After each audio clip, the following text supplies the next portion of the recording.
Boa noite, pessoal. Com muita alegria, estou recebendo, na tarde e noite desse domingo, o senador Roberto Requião, que dispensa apresentação, foi governador do Paraná em 3 oportunidades, senador da República por 2 oportunidades, deputado estadual, prefeito de Curitiba, e em muitos momentos da história do Brasil, é uma referência na questão da defesa do nacional, na defesa da Petrobras, na defesa do pré-sal, e é muito importante que em um momento como esse que nós estamos vivendo, nós tenhamos a possibilidade de ouvi-lo a respeito, principalmente, como eu falava com o senador Requião há pouco, de uma analogia dos 2 períodos, né, fundamentais que o senador Requião viveu. O senador Requião viveu o período de 64, o período de 2016, a apropriação das manifestações de 2013 e o evidente viés antinacional e antipopular desse governo. Em primeiro lugar, eu queria agradecer muito ao senador Requião pela disponibilidade do senhor em nos atender e queria ouvir um pouco do senhor a respeito desse panorama, dessa comparação entre 2 períodos tão importantes da cena brasileira.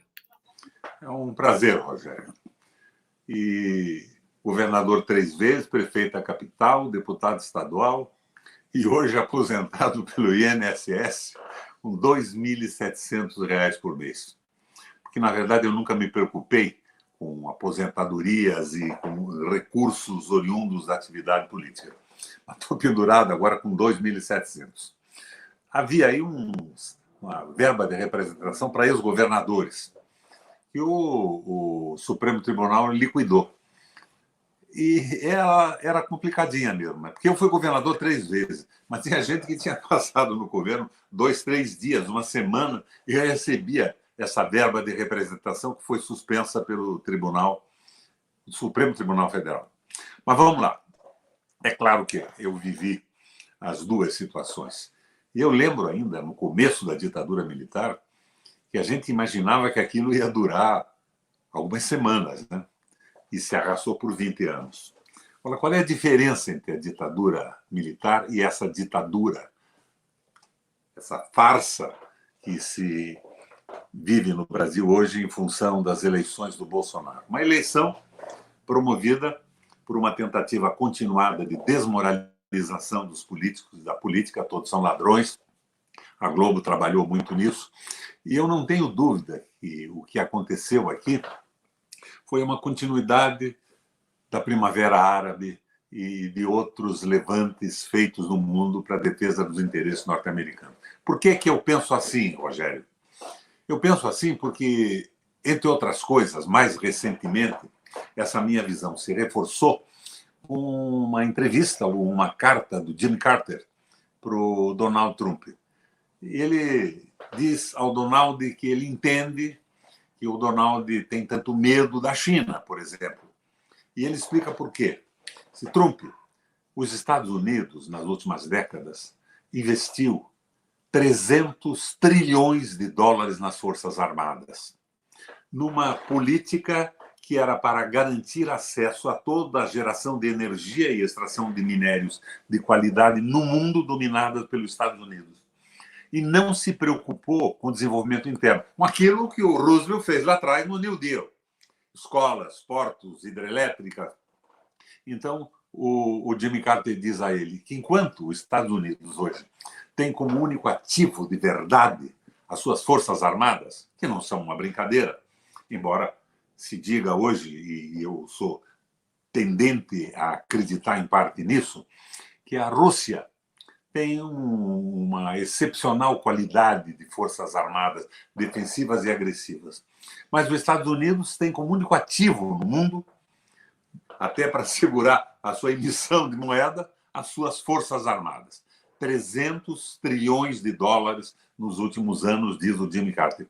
Enquanto isso, Rogério, a China, que foi utilizada pelo capital americano em função da sua mão de obra baratíssima e da ausência de legislação trabalhista no começo dos investimentos americanos, não é? O chinês não tinha proteção nenhuma, não tinha sindicato, não tinha nada. E o capital americano foi para lá. Mas a China acabou se valendo de um progresso forjado em cima dessa visão e da apropriação de tecnologias para investir na infraestrutura. Então, a China investiu em trem-bala, a China construiu cidades inteiras novas, a China investiu em robotização, em tecnologia avançada, sem ter se mostrado hostil ou tentado uma ocupação em país algum do mundo. Então, esse é o problema básico. Nós somos vítimas da política famosa do neoliberalismo, que nada mais é que o domínio do capital financeiro a favor dos interesses norte-americanos que derrubaram nossos governos. E eu não seria volúvel a ponto de dizer a você que a campanha, por exemplo, da Lava Jato contra a corrupção foi infundada. Não foi. Nós sabíamos que a corrupção havia dominado a estrutura política brasileira. Mas eles dirigiram contra o PT, embora a corrupção fosse multipartidária, né? PP, PMDB, o meu partido, se envolvendo até o pescoço, o PP e tudo mais. E os interesses que prevalecem hoje são os norte-americanos. Agora, você me pergunta qual é a diferença da época dos milicos passados e dos atuais. Rogério, é brutal a diferença. Eles eram fascistoides. O Geisel, por exemplo, era um ditador. Mas o Geisel era nacionalista. Ele prestigiou a Petrobras, as empresas públicas, reforçaram a escola de engenharia do Exército. E esses caras que estão no Exército hoje são uns debilóides.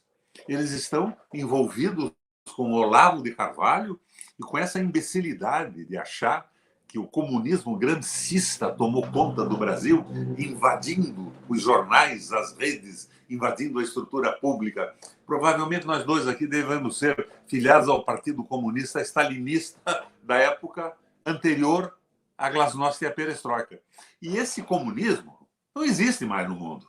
Agora, para não ficar uma coisa vazia e dizer que eu estou depreciando o momento, eu acredito que o que nós precisamos agora, Rogério, era montar um plano de governo nacionalista, democrático e popular, baseado nas experiências anteriores da Revolução Soviética, sim, por que não? Veio primeiro a Glasnost, que era o degelo, depois a Perestroika, que era a reconstrução.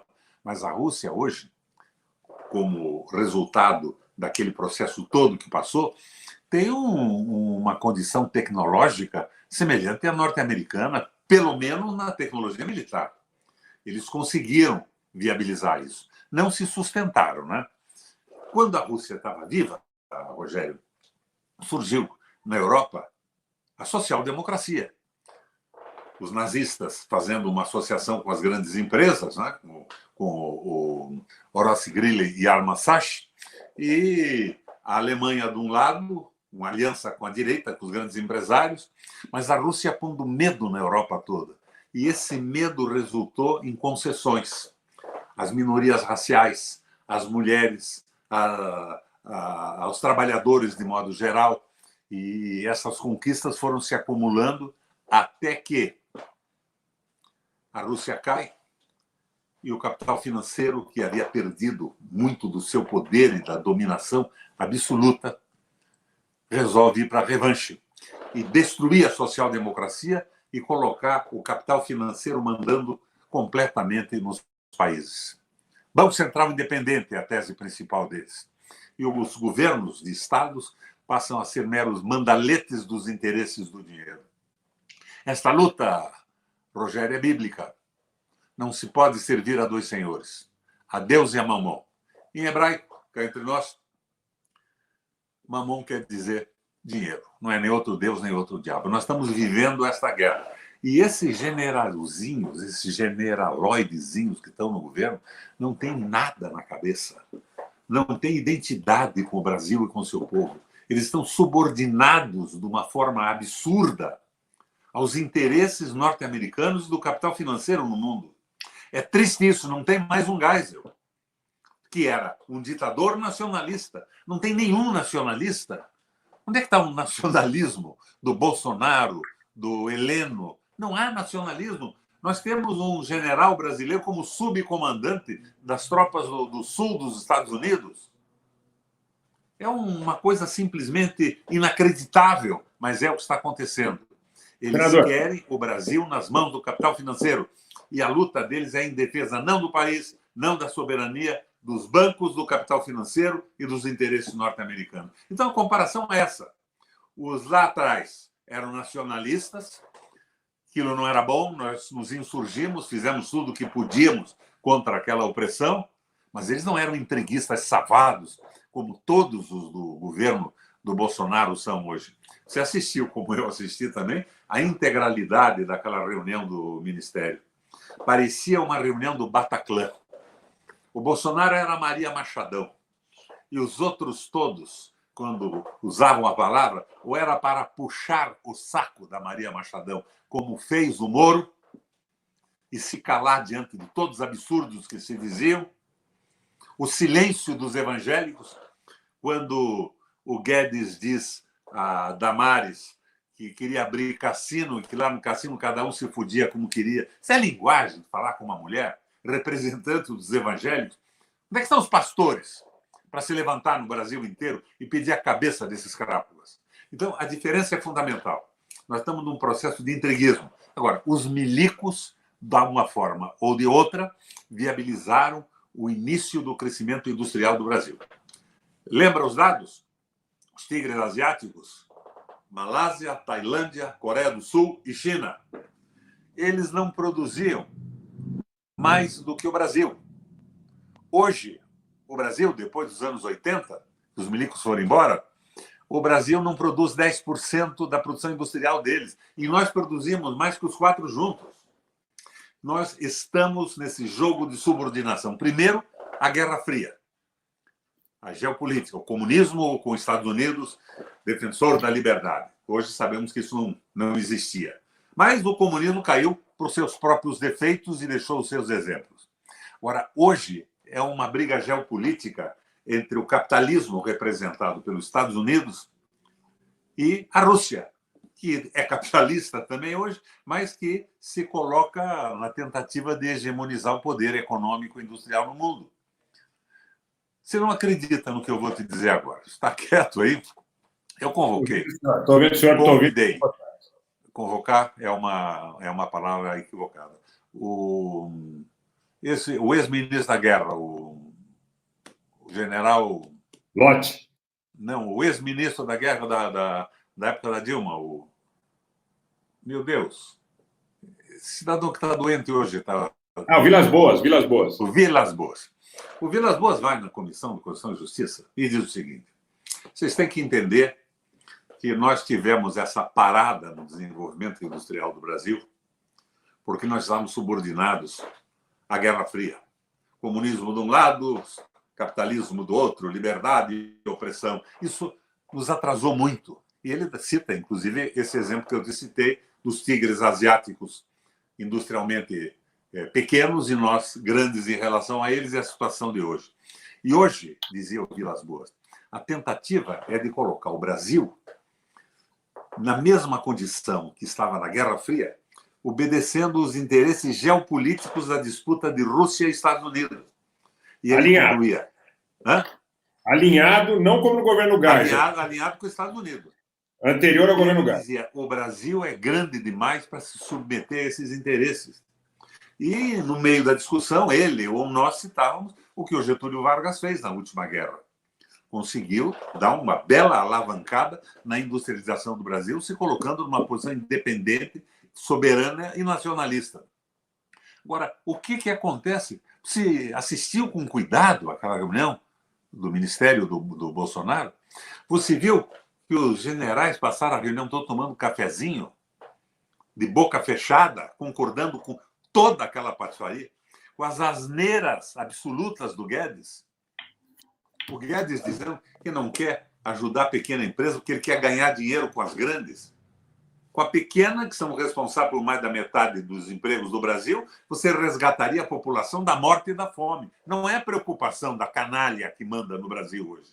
A preocupação deles é serem mandaletes do capital financeiro, trabalhando para a sobrevivência do sistema financeiro, mesmo com efeito colateral da morte de brasileiros pelo coronavírus, com a praga acelerada deliberadamente pelo governo federal.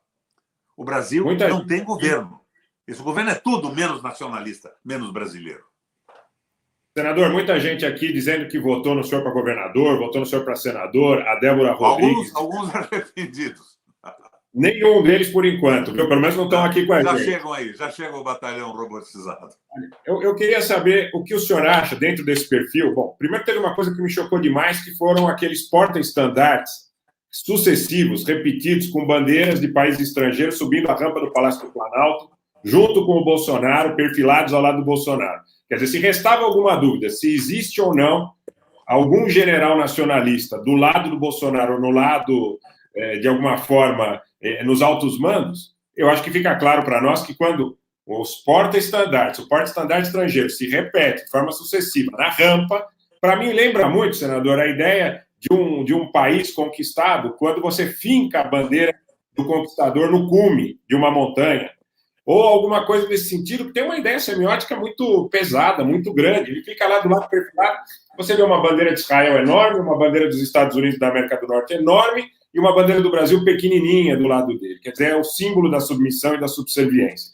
E o que eu queria saber do senhor, se a apresentação que o Brasil, o desenvolvimento 2004 a 2017 que nós tivemos lá na MINUSTAH, no Haiti, porque muitos desses altos mandos eles estão vinculados à MINUSTAH. Se, de alguma forma, aquele episódio da MINUSTAH, que a viabilidade da, inclusive, logística, equipamento de batalhão de engenharia, que estava sucateado e tudo mais, partiu do governo Lula no seu primeiro mandato. O evento MINUSTAH tem relação com esse alinhamento automático ou com a agudização desse alinhamento automático, na opinião do senhor? Não, eu acho que esse é um efeito pontual. Pode ter alguma significação num determinado momento, fez parte da política de dominação norte-americana e nós entramos nela, mandando generais para lá e tudo mais. O negócio vai mais além. Bandeira de Israel. Nada contra a bandeira de Israel. Você pode não acreditar, mas eu acompanho a história de Israel desde menino. Eu lembro da Golda Meir, dos kibbutzings, que eram uma proposta de uma vida solidária, uma proposta trabalhista maravilhosa, e depois acaba nesse maluco que é o primeiro-ministro agora, o Netanyahu. É completamente fascista, é um nazismo ao contrário, né? Um nazismo ao avesso. Mas Israel tem uma história respeitável. Eu aprecio muito a história dos Estados Unidos. Eu acompanho a política americana desde da independência, com aquele Tratado das Manufaturas, rompendo com o liberalismo imposto pela Inglaterra e começando a fazer os Estados Unidos funcionar com as suas próprias forças, se desenvolver economicamente e tudo mais. Mas colocar essas bandeiras e pôr a bandeira do Brasil no chão te dá a dimensão e o tamanho do cérebro desses generaloides que estão lá, mandando cartas de protestos, pegar o telefone do Bolsonaro. Meu Deus, o que vou encontrar no telefone do Bolsonaro? O que ele disse, que na infância ele transava com galinha no quintal da casa da mãe dele? Esse cara é um sujeito desclassificado. Para que ameaças idiotas são essas? Quando eles estão pisando na bandeira do Brasil e levantando bandeiras de outros países que não são dos países. Eu não tenho uma visão fechada a respeito dessas coisas. São bandeiras dos interesses econômicos que dominam os países, que dominam Israel hoje, que dominam os Estados Unidos, é o capital financeiro tomando conta até das tentativas de crescimento do próprio capitalismo, que está trôpego, está mancando, porque o capital financeiro tudo domina. Então, eu vejo isso assim. E eles acompanham aquele Olavo de Carvalho, Rogério. Aquela besta, esse cara viveu 10 anos aqui no Brasil. Perdão, 10 anos aqui no meu Brasil, na minha Curitiba. Na época, se não me engano, financiado pelos filhos do Cecílio Almeida, que achavam que ele era um sujeito que tinha ensinamento, mas não tinha destaque nenhum, né? Virou essa loucura com o bolsonarismo. Do empreiteiro? Do empreiteiro. Os Cecílio filhos Almeida. Não, ele mexeu com os filhos do grande empreiteiro, da Sérgio Almeida. Sim, mas e com essa história maluca de achar que o Antônio Gramsci, envolveu a sociedade brasileira num projeto comunista de longo prazo e que, nesse caso, eu e você somos filiados ao Partido Comunista Stalinista lá de Moscou, que nem existe mais, falando aqui na internet para desviar os brasileiros do caminho certo. Essa asneira domina a cabeça desses generais. Não temos mais generais. São nécios, são bobocas, são figuras menores. que calam a boca e ficam tomando cafezinho, quando o Bolsonaro diz que vai armar milícias, eles que representam as Forças Armadas do Brasil, de boca calada, tomando cafezinho, e no dia seguinte ameaçando o Celso Mello, que não tomou decisão nenhuma. Alguns deputados fizeram um pedido de quebra do sigilo do telefone do Bolsonaro e do filho dele, do Carluxo, né? Daquele guri lá de São Paulo, e o Celso Mello mandou para o Aras, que é o Procurador-Geral da República, porque o Bolsonaro é presidente da República. Então, vem ameaças em cima da divulgação daquela reunião do Bataclan, da Maria Machadão. Né? Lembra do Bataclan, do Jorge Amado? Lembro. O Bataclan era um bordel lá no interior da Bahia, a semelhança de uma boate que existe na França, que é o Bataclan também, e que foi, inclusive, um tempo atrás, objeto de um ataque terrorista que morreu muita gente lá. Exato. Mas a Maria Machadão era a prostituta-chefe do bordel. E a Maria Machadão falava, e os generais tomavam um cafezinho, e o Sérgio Moro não dizia nada, puxava o saco do Bolsonaro, elogiava o Bolsonaro e calava a boca. É possível que o Sérgio Moro tenha sentido algum risco, senador, em relação ao aspecto aí da sucessão no Supremo Tribunal Federal? Provavelmente ele sentiu algum risco e aí ele espanou, porque se ele tivesse certeza que seria nomeado em novembro para o Supremo Tribunal Federal, seria indicado pelo Bolsonaro, eu tenho certeza que toleraria. Na minha concepção, ele toleraria. Na reunião ele ficou quieto. Agora, quantas reuniões como essa ocorreram antes dessa? Ele calou a boca em todas. Ele concordou com todas as barbaridades da Damares, a violência do Guedes, a estupidez do Weintraub, aquele imbecil daquele ministro do meio ambiente, dizendo que quer destruir o ambiente brasileiro enquanto o país se preocupa com o coronavírus. Então, não há governo. Não há governo. Eles estão completamente perdidos. Mas, daí no dia seguinte, a Globo, que não gosta do Bolsonaro, né? Ele não gosta do jeito que o Bolsonaro come na mesa, ele não gosta da roupa que o Bolsonaro usa, mas adora o Guedes, que está fazendo o jogo do capital financeiro. Ela mostra quase todas as barbaridades, mas exclui todas as barbaridades que, a meu ver, foram as mais terríveis da reunião do Paulo Guedes. A Globo tentando livrar o Paulo Guedes da crítica. Agora, uma parte da população contaminada pelo vírus da Globo, o vírus do liberalismo, o vírus que considera todo político corrupto, o vírus que provocou esse inchaço terrível do Congresso Nacional, o pior Congresso Nacional da história da República. Esse pessoal continua batendo palma para o Bolsonaro, quando ele diz: eu quero polícia na rua, eu quero tiro, eu quero... Não é possível. Agora, o que não é possível? É possível que uma pessoa mal informada ache que os políticos são corruptos, o povo armado vai se defender disso.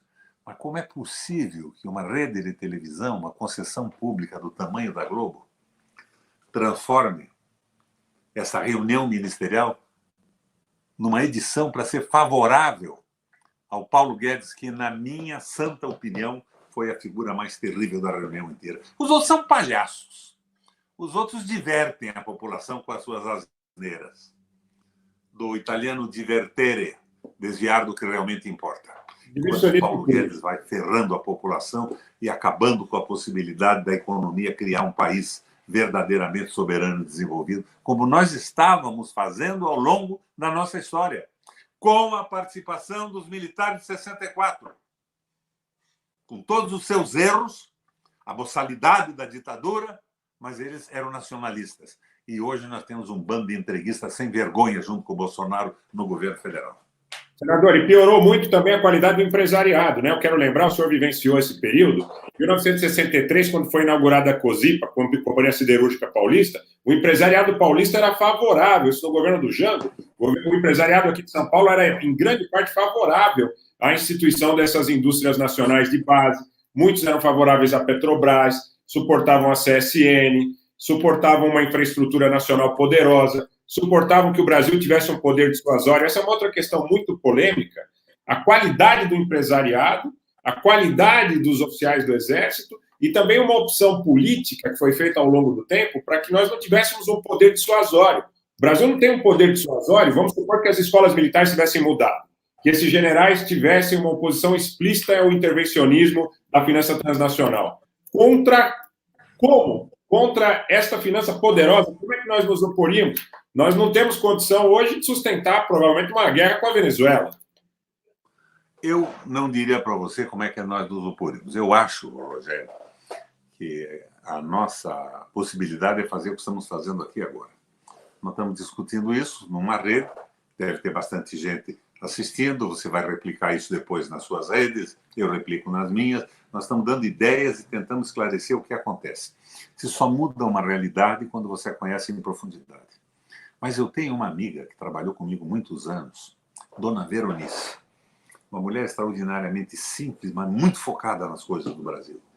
E ela diz que tem um remédio para isso. Imagine você o que ela me propôs. Serequião, faz uma infusão com a água consagrada do pastor Valdomiro, mais a água consagrada do pastor Malafaia. Mistura isso com a hidrocloroquina do Bolsonaro, ferve, põe numa bacia, baixa a calça desse generalato, desses ministros todos, e bota eles num banho de assento. Vai curar. Não cura o Covid, mas pode fazer entrar pelo rabo alguma coisa na cabeça dele. Não é minha opinião, é a opinião de Dona Veronice. Contundente. Terrível isso.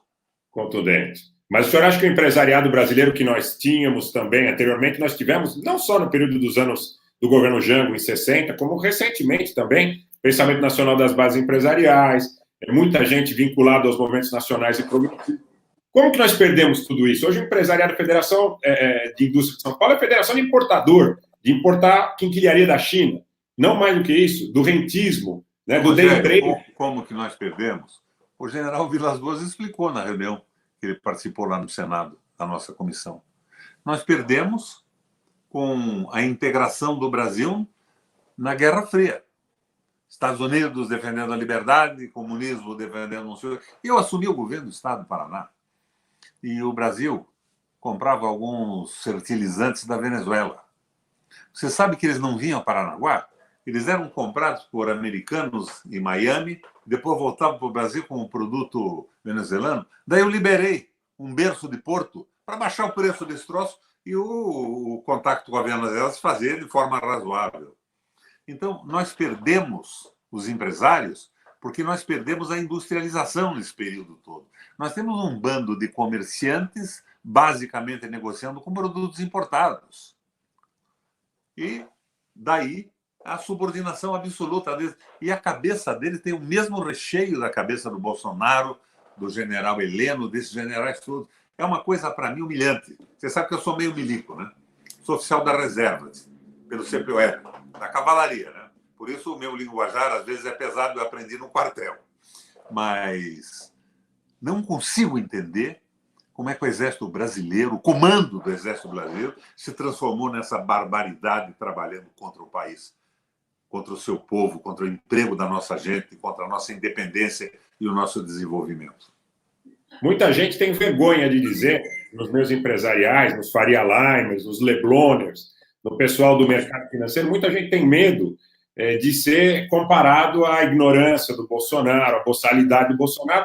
Então, hoje ainda, muita gente que diz que votou no Amoedo, muita gente que diz que votou no Alckmin, que no segundo turno anulou o voto, que no segundo turno votou no Bolsonaro pelo antipetismo, porque o Brasil não poderia virar uma Venezuela, mas eles têm. Eu lembro aqui em São Paulo, senador, quando das manifestações contra a presidenta Dilma, poucos grupos com roupas, com trajes de militares, não necessariamente sendo militares ou ex-militares, fazendo apologia a 64, e os Faria Limers, os rentistas, o pessoal do mercado, dizendo, não, nós não nos alinhamos com essa gente, eles não são civilizados, nós não apoiamos a ditadura, mas no momento em que eles se depararam com uma posição entre a possível volta do PT e de Fernando Haddad ao governo em 2018 e a possibilidade de votar no Jair Bolsonaro, eles não hesitaram em votar no Jair Bolsonaro. Então, é essa característica que o senhor vem a ver. Antinacional, antipopular, antidemocrática, contra a inclusão social, incomodou demais a filha da empregada doméstica na universidade. Pode parecer um chavão, mas realmente incomodou demais. Num país que está tão acostumado com assédio, num país que está tão acostumado com essa coisa da estratificação cartorial, onde o meu filho não pode estar, de repente, buscando uma vaga no mercado de trabalho, brigando com o filho da empregada. A classe média, parte da classe média aqui em São Paulo, eu acredito que no Paraná da mesma forma, ela ficou profundamente indignada com essa coisa de você dar 1 ou 2 degraus a mais de dignidade para as pessoas que estavam, historicamente, desprovidas de tudo. O senhor sentiu dessa forma? De certa forma, sim. Eu não radicalizo muito nesse raciocínio que você explicou. Eu fico imaginando, é um Mauricinho desse aí, filho da classe média, fazendo uma viagem para a Itália e pergunto para ele, qual é a sua nacionalidade? Você é brasileiro? Ele vai parar e pensar, brasileiro com o Bolsonaro, com o Guedes, com a Damares, com aquela gente toda, o Ventralbe, o cara do meio ambiente, ele vai dizer, vai tentar, pelo menos, mudar a voz e imitar um português. Não, eu sou português, eu nasci em Lisboa. Não é possível, né? É vergonha isso no mundo. É vergonha no mundo. Agora, o empresariado não existe mais. O que existe são comerciantes vendendo produtos importados. Geralmente levantar isso tudo, orgulho nacional. Você imagina o empresariado brasileiro com a bandeira de Israel na mão e a dos Estados Unidos no rabo na passeata do Bolsonaro? Se é possível isso? É isso que me deixa indignado. É inexplicável isso, Rogério, é inexplicável. Então, eu volto ao que acredito que nós precisamos. Você falou, votaram no Haddad, grande ministro da Educação, o Haddad. Mas me assustou quando ele foi no Tribunal Superior Eleitoral mudar o programa do PT, dizendo que se ele fosse presidente, ele teria o Banco Central independente. É dose, né?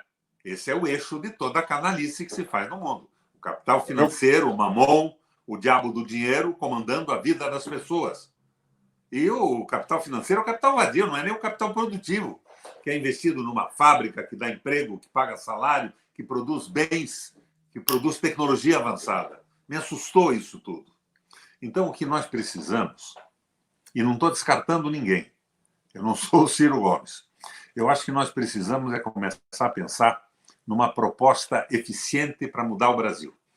Não tão dura quanto eu gostaria que fosse, com a minha experiência de vida, mas um ato meio, um ato que fosse sustentável pela população.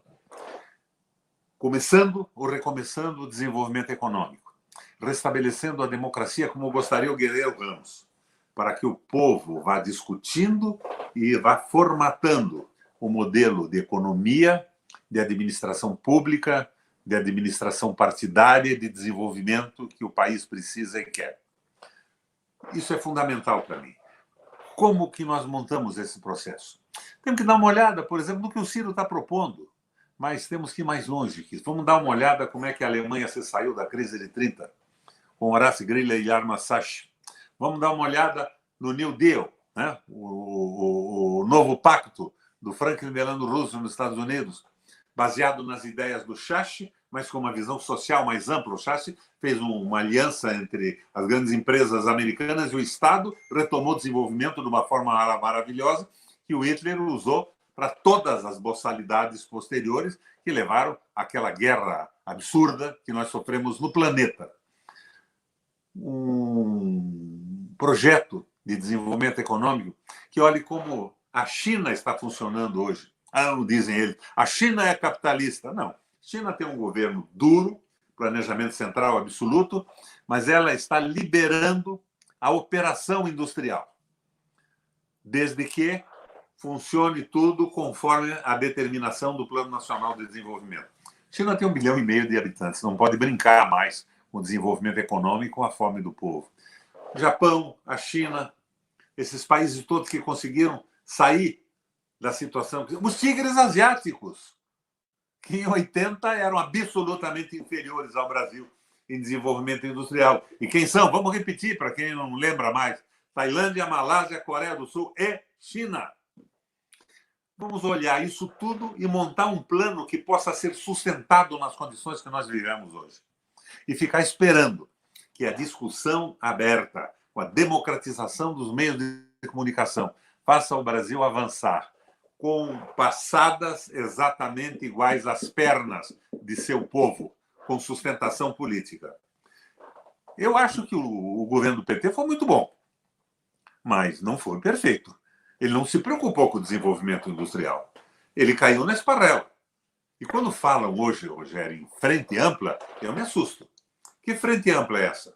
Convido o Fernando Henrique, o cara que introduziu no Brasil, junto com aquele italiano naturalizado americano, a teoria da dependência. O brasileiro não tem tecnologia, não tem povo capaz, não tem administrador empresarial, então temos que entregar a economia para outros povos mais preparados, porque o Brasil não consegue avançar mais. Isso que ele vendeu, isso que ele fez no governo. E daí faz um 1º de maio e levam o Fernando Henrique. Se o Ustra tivesse vivo, tinham levado o Ustra também. Por que não levaram o Meirelles, o Joaquim Levy e o Guedes? Não, vamos reconquistar a democracia. Conversa mole.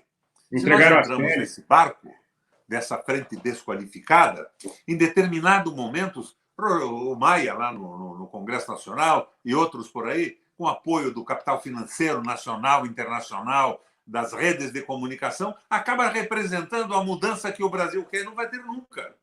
Nós estamos sacralizando. Nós estamos jogando água benta em cima dos demônios que nos lançaram nessa crise que nós estamos. Então, temos que ir com cuidado com isso. Mas eu acho que o coronavírus, mais as asneiras do Guedes... Meu Deus, repito a você, eu vi o Guedes falando na reunião do Ministério, mandando a Damares ir não sei para onde. Quero abrir cassino.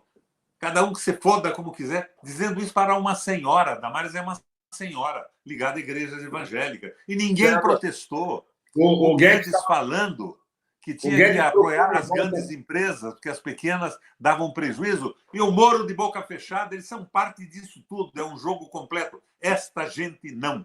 Mas temos que avançar. O Guedes propunha, naquele momento, a volta do Brasil a um status de Cuba do Fulgêncio Batista. Liberar o cassino, deixa esse pessoal vir aqui fazer o que quiser. Liberar cassino é liberar a lavagem de dinheiro e a prostituição da família brasileira. Onde é que estão os evangélicos nisso? Olha, eu fiz uma guerra no governo do Paraná, segurei os cassinos aqui e no Congresso Nacional também. Mas onde é que estão os evangélicos? Viraram o quê? Pastores da prostituição? Querem transformar suas igrejas em Bataclãs da jogatina e da corrupção de suas mulheres? Eu não acredito que seja assim. Eu sou de uma família, minha mãe era presbiteriana, família do meu pai católica. A minha formação é muito rígida quanto ao ponto de vista ético em relação a essas coisas. Nós tínhamos aqui no Paraná pastores incríveis. Teve um pastor que foi meu secretário de educação, o pastor Elias Abrão, da Igreja Presbiteriana. Cara porreta, rapaz. Onde está essa gente? É outra coisa, é outro nível, é outro tipo de gente que está aí à frente desse alinhamento com o governo Bolsonaro, Malafaia, Macedo, Santiago. O Santiago estava vendendo semente de feijão por R$1.000 para curar o coronavírus. O senhor deve ter acompanhado. A infusão da dona Veronice, ela mandava cozinhar o coronavírus. Eu esqueci de deixar esse detalhe. Cozinhar o feijão do Valdomiro na água consagrada do Malafaia e de quem mais? Macedo? Do R.R. Soares. R.R. Soares. É possível, né? E aí misturava com a hidroxicloroquina também. Jogava a cloroquina, fervia, punha na bacia e botava esse pessoal todo de bunda de fora tomando banho de assento. Não acredito que vai resolver. Canal do Rádio Amador, que é de Toledo, está dizendo: abraço, Requião, você honrou meus votos. Por enquanto, todo mundo dizendo que está feliz. O Ted Boy Romarino, grande maioria das pessoas que estão aqui, um ou outro entra aqui dizendo comunistas, aqui como não pode deixar de ser, né? Mas a grande maioria está dizendo que está muito feliz com a opção, que os votos do senador Requião para governador, para deputado, para senador, sempre foram honrados. Então está aqui o Ted Boy Romarino, que diz aqui: pergunte ao senador o que adianta tirar o Bolsonaro se a cultura reacionária vai continuar permeando a mentalidade dos brasileiros? Como vamos transformar a forma de pensar da elite e da classe média reacionária? É isso que nós estamos fazendo aqui, né, Rogério? Nós estamos discutindo uma realidade, esclarecendo sobre ela para as pessoas se posicionarem. É a construção da formação cívica e política como semeador. Formando quadros médios para que no momento que isso tudo desabar, porque vai desabar pelo acelerador da cloroquina e a boçalidade do Guedes, que a gente tem uma proposta. Porque foi a insatisfação do povo que elegeu o Collor, não foi? A mesma insatisfação elegeu o Lula. a mesma insatisfação, elegeu o Fernando Henrique, mas faltou o projeto nacional que agregasse a nacionalidade. Esse troço é muito sério. É isso que nós estamos tentando fazer. Nós precisamos ter um projeto. Não é um projeto radical. Eu sou tentado aqui a dizer para você uma história aristotélica, uma anedota aristotélica que eu já usei muitas vezes na televisão. De vez em quando o pessoal diz, Requião, acabe com essa história da tua anedota aristotélica. Mas eu tenho que responder como um político interessante do passado que em determinado momento disse: eu não mudo o meu discurso porque a realidade não mudou. Um exército soberano em guerra pela afirmação da nacionalidade precisava em determinado momento tomar estrategicamente uma colina. Era estratégica. A partir da tomada daquela colina, eles avançariam à frente com as tropas todas e as suas propostas nacionais. Então se consultam são hipóteses. 3 comandantes. O primeiro dá uma olhada e diz: olha, com os homens que eu tenho e com o armamento que eu disponho, eu não consigo tomar essa colina. Eu não avanço. É um ato extremo de covardia. O sujeito que resolveu não fazer porra nenhuma. O segundo diz o seguinte: tomo a colina com os homens que tenho, o armamento é suficiente, avança, toma a colina, mas daí, não obedecendo a orientação estratégica do seu exército, resolve ir à frente. Perde o armamento, perde os homens e perde a colina, por via de consequência. É um ato extremo de temeridade. O terceiro diz: com esses homens e esse equipamento eu tomo. Avança, toma a colina e mantém a posição para que o exército da retaguarda avançasse. Esse é o ato eficiente, é o ato meio. É o ato que faz funcionar a possibilidade de avanço do exército da retaguarda. Nós precisamos de um plano assim. Não os meus sonhos. Os meus sonhos são estranhos por causa da minha formação, Rogério. O meu trisavô era o lugar-tenente do Frei Caneca na Revolução Federalista lá no Nordeste. O meu bisavô foi fundador do primeiro Partido Socialista do Brasil, Partido Operário, fundado em Curitiba, Rio de Janeiro, Rio Grande do Sul e São Paulo. E ele era sergipano e tinha estudado direito em Pernambuco, mas completou a sua formação com os jesuítas na Argentina, em Córdoba. E eu nasci nesse ambiente de posição muito clara a favor da população, do país, uma visão nacionalista, mas fundamentalmente uma visão solidária e de amor ao próximo, identidade com a população e com os trabalhadores. Mas hoje eu entendo que nós estamos numa guerra planetária, porque o capital está tentando dominar o mundo ainda, embora não tenha dado certo em lugar nenhum. Fracassou na Europa, no mercado comum europeu, a América não consegue governar, a Espanha não consegue formar um governo decente. Então, nós precisamos do ato meio, é o avanço. Vamos derrotar esta loucura, colocar um projeto de desenvolvimento econômico que ponha o povo no mercado de consumo e no mercado de trabalho, como, aliás, o Lula diz todo dia, eu acho que ele está certo nisso, só que ele não fez isso no que se refere à industrialização. Acabou dando uma chance fantástica para os bancos avançarem. E isso me fez me colocar na oposição ao Meirelles e ao Joaquim Levino no Senado Federal. Embora, depois disso, na hora do impeachment daquilo tudo, eu via o que é que vinha atrás disso, né? Marcos Lisboa, do INSPER em São Paulo, aquela ponte para o futuro, aquela canalice toda. Eu não vacilei um momento de ficar contra isso tudo. Então é isso, precisamos de um projeto nessa linha e avançar. Agora, primeiro o Bolsonaro, depois o Mourão, um de cada vez, é como diz o açougueiro. Eu também opto por esse caminho. Eu queria que a chapa fosse caçada com base nas irregularidades da CPMI das fake news, financiamento ilegal, Caixa 2, disparos com conteúdo impróprio, não é? Mas tudo isso, as condições políticas, realmente, eu hei de concordar com o senhor. Nós temos que fazer isso, nós temos que primeiro afastar o Bolsonaro para depois atacar o governo Mourão. E é tão coerente essa postura que o senador Requião está colocando, e a postura dele, quando começaram as concessões em relação ao pré-sal no governo da presidenta Dilma, foi de oposição no sentido de preservar o interesse nacional. Então, mesmo ele tendo se colocado ao lado do governo da presidenta Dilma, quando viu que o ataque era um ataque das elites brasileiras predatórias, baiameiras, que não se identificam com o Brasil... Era tropa de ocupação. Tropa de ocupação, exatamente. Então, quer dizer, esse consenso, a questão da frente ampla. A frente ampla é frente de quem gosta e se identifica com o Brasil. Não pode ser frente de quem quer entregar o patrimônio brasileiro.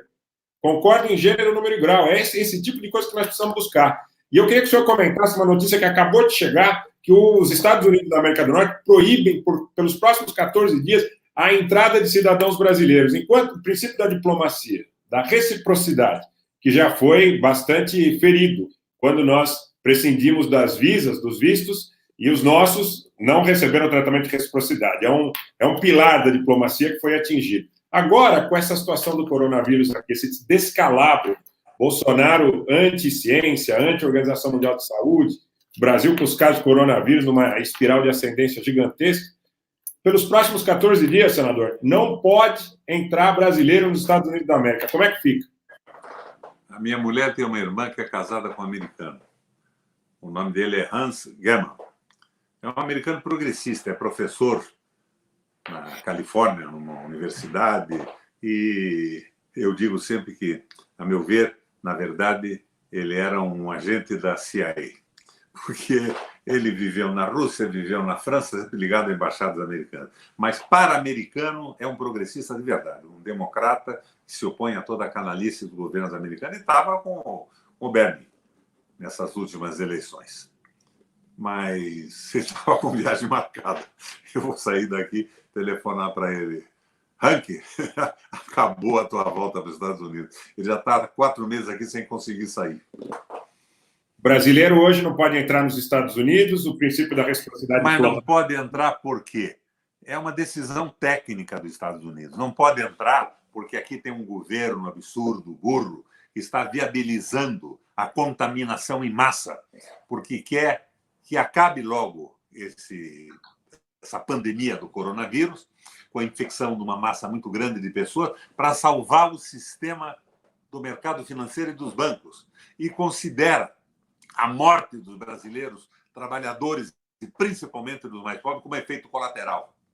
Não estão defendendo o Brasil, estão defendendo os bancos e o lucro financeiro dos bancos. É uma loucura. Você viu a conversa do Guedes na reunião do Bataclan, lá em Brasília? Era essa. É uma coisa terrível. Em congelar o salário do funcionário. O que o Trump fez o certo. Ele está fazendo errado lá nos Estados Unidos muitas vezes, mas agora ele fez o certo. O pressuposto o que é? Que nós vamos entrar numa contaminação geométrica e que nós vamos mandar contaminado para os Estados Unidos. Ele está segurando isso. Ele é presidente dos Estados Unidos. Ele não é um Bolsonaro, um Augusto Heleno, que são vinculados aos interesses do capital financeiro. Ou não tem porra nenhuma na cabeça, que é o mais provável. Exato. Eu vi os generais tomando cafezinho na reunião do Bataclan e fiquei pensando, o que esses caras estão fazendo aí? Eles não abrem a boca, eles não protestam quando falam em fechar o Supremo, eles não protestam quando falam em armar a população. O exército é armado, mantém a ordem do país contra invasores e tudo mais. O que eles estão fazendo lá? Eles estão como uma corporação mediocrizada, ganhando um salário a mais de secretário de Estado, para somar aquele salário gordito que eles já aumentaram com a reforma da Previdência. Cortaram todo mundo e aumentaram do Exército, dos oficiais principalmente. É a República da Carteirada. Por pouco dinheiro, o que mostra o tamanho do cérebro deles. Exatamente. Tem uma outra questão importante, senador. Uma outra questão muito importante que tem tudo a ver com isso, tem um encadeamento perfeito com essa questão dos generais que pensam um pouco no Brasil e pensam um pouco de um modo geral, inclusive na própria história deles, né? Porque eles estão construindo uma história de absoluto descaso com o Brasil e com a instituição, né? Que não é do governo do Bolsonaro, é do ente federativo. A Lei Complementar 90, de 1997, que o Marco Maciel fala que para determinadas situações, inclusive de interferência, de operação de forças estrangeiras em território nacional, é necessário, salvo em condições elencadas, que não é o caso que nós falamos aqui, de autorização do Congresso Nacional. E houve uma denúncia no jornal The Washington Post que esses mercenários da Silvercorp USA que operam contra a Venezuela, para desestabilizar a Venezuela, teriam autorização do governo brasileiro e do governo colombiano para operar dentro do Brasil e dentro da Colômbia. Rogério, vamos acreditar, Uhum. para ele poder dormir bem hoje, que isso seja uma hipótese, que não seja verdade. É melhor? Porque senão é outro crime de responsabilidade. Eu prefiro. Não é crime de responsabilidade. Eu não sei nem o que é mais. É paredão para essa gente.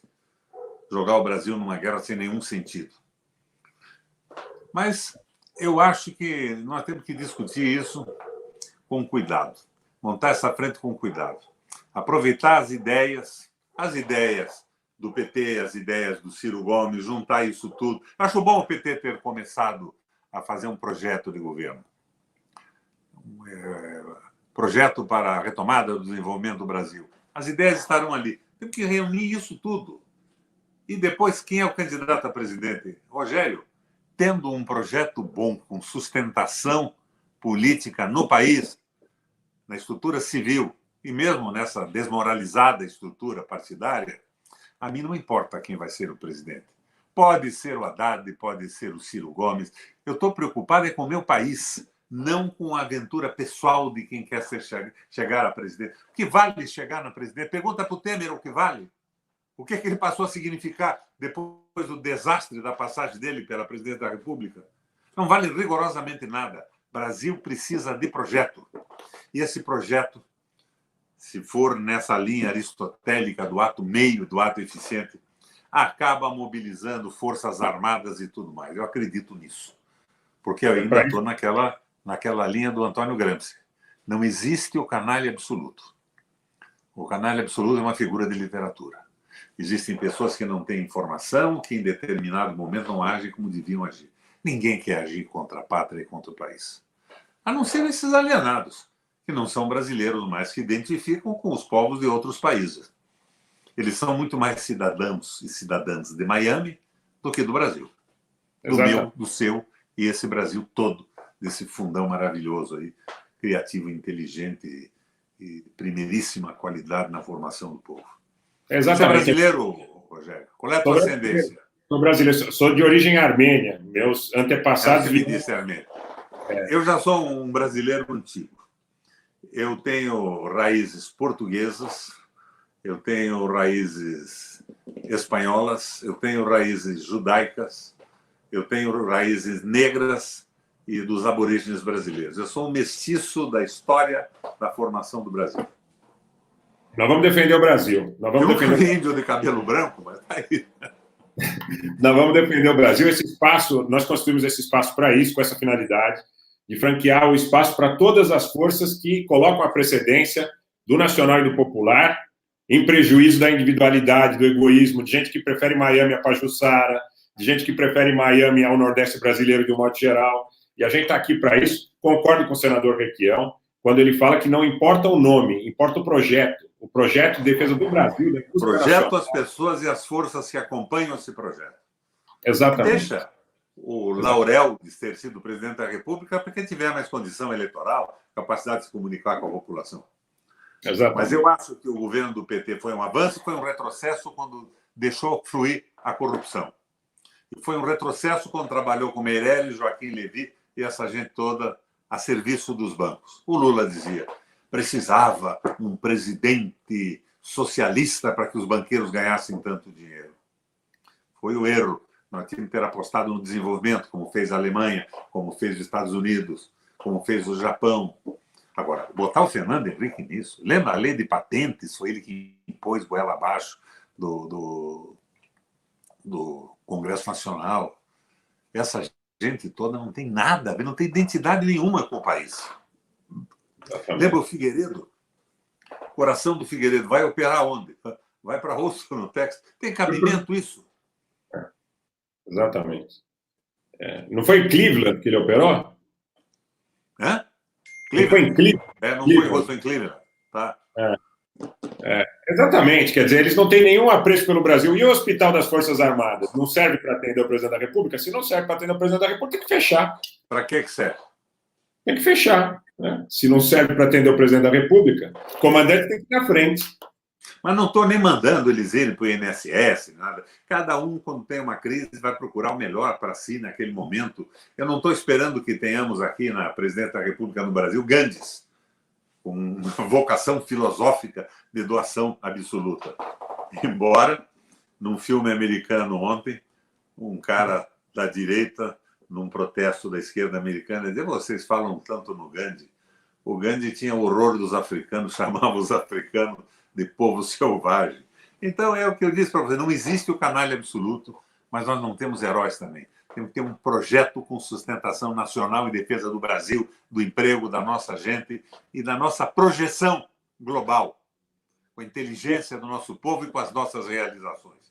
Subserviência a Estados Unidos, povo subassalariado, semi-escravizado? Não mesmo. E depois, em que nível se dá isso tudo? No nível daquela reunião do Bataclan, lá no Planalto? Palavrão em cima de palavrão, asneira em cima de asneira. A Damares querendo prender prefeito, governador e tudo mais.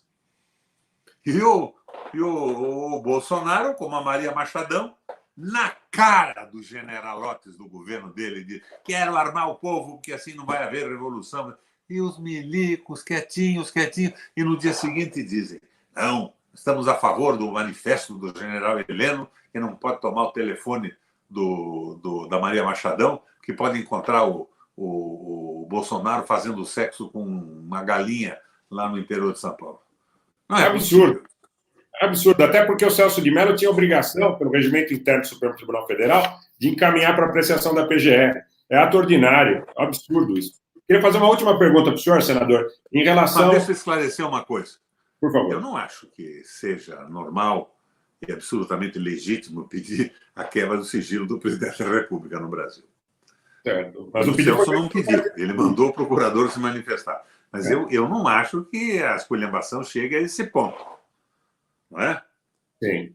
É a mesma coisa, o Bolsonaro poderia dizer: eu dou meu telefone, vocês derem um de vocês para me dar uma olhada neles. Pois é. Tem esse aspecto também que é importante. Queria saber do senhor, que o senhor fala muito que o governo do PT teve boas realizações e também ficou devendo em outras cenas, em outras questões importantes. Quando o ex-presidente Lula saiu, segundo mandato, com 87% de popularidade, inclusive na classe média de São Paulo... 84. 84. Fica por tua conta. Tudo bem, 84. Mais de 80% de popularidade no final do segundo mandato. Até na classe média de São Paulo ele tinha maioria. Não era naquele momento que ele elegeu a Dilma como sucessora, momento de mudar algumas coisas em relação à questão da regulação da mídia, do sistema financeiro e das próprias escolas das instituições armadas do Brasil?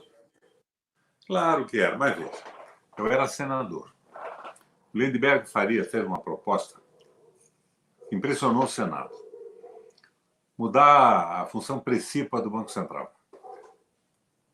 Não era para acabar com a independência, com nada. Ele queria que o Banco Central, que cuida da moeda, cuidasse também, Rogério, do emprego no país. E, aliás, é a característica principal do Banco Central dos Estados Unidos, que é privado, na mão dos banqueiros lá, com aquela mágica que o presidente indica, o presidente do banco. Nós perdemos. Eu apresentei um projeto de direito de resposta. Você, agredido pela Rede Globo, teria direito de responder, inclusive pessoalmente. Evidente que não sem análise anterior de um juiz. Você gravava um texto, se a rede não publicasse, você pedia e o juiz determinava que você, o seu advogado, uma pessoa indicada por você, uma gravação dessa resposta. Eu consegui aprovar isso no Senado. E consegui aprovar isso na Câmara. Você sabe que a Dilma vetou a participação pessoal da pessoa ofendida? Então, um Bonner da vida te chama do que quiser. E você só pode botar um texto que vai ser lido por ele, com a cara de deboche que ele pretender para ridicularizar o teu texto. Sarcasmo, ironia, te pondo no ridículo. Por que o PT vetou isso? Me explica por que vetou. Não, o sujeito pode ir lá falar. Eu não estava dizendo para o sujeito ir falar. Ele ia gravar e ia falar. O juiz ia dizer: não, está correto em relação à acusação. É a resposta que ele podia ter dado. O PT vetou. E você veja, e eu sou um dos que reconhecem a integração da população no trabalho, no consumo, coisas muito boas que o partido fez, porque o raio do PT tem uma identidade básica com o trabalhador brasileiro. E tem os defeitos que os outros partidos têm. E que levaram o Moro, que parece uma espécie de agente da CIA, né? O Moro levou os Estados Unidos, levou o Bolsonaro para os Estados Unidos uma visita na sede da CIA. Imagina. E a esposa do Moro, a Rosângela, uma senhora simpática, dizia o seguinte: o Moro e o Bolsonaro são exatamente a mesma coisa. Eu não vou nunca desmentir essa mulher. São a mesma coisa. Ela tem toda a razão. Ela é mulher dele, ela conhece em profundidade. Você sabe que ela veio aqui em São Paulo, fez uma palestra num shopping de luxo, a convite da parte feminina da empresa do Dória, aquele governador do estado de São Paulo. E as 30 senhoras que foram escolhidas para ouvir a palestra, elas foram escolhidas por um programa de fidelidade do shopping, por serem aquelas que mais gastavam nas lojas do shopping. O que me disseram é que a média de gastos mensais ali era da ordem da monta de R$300 mil mensais, cada convidado. Né? Se eu casar com a filha de uma senhora dessa, ele largar minha mulher. Eu estou com R$2.700 por mês. Então, aí...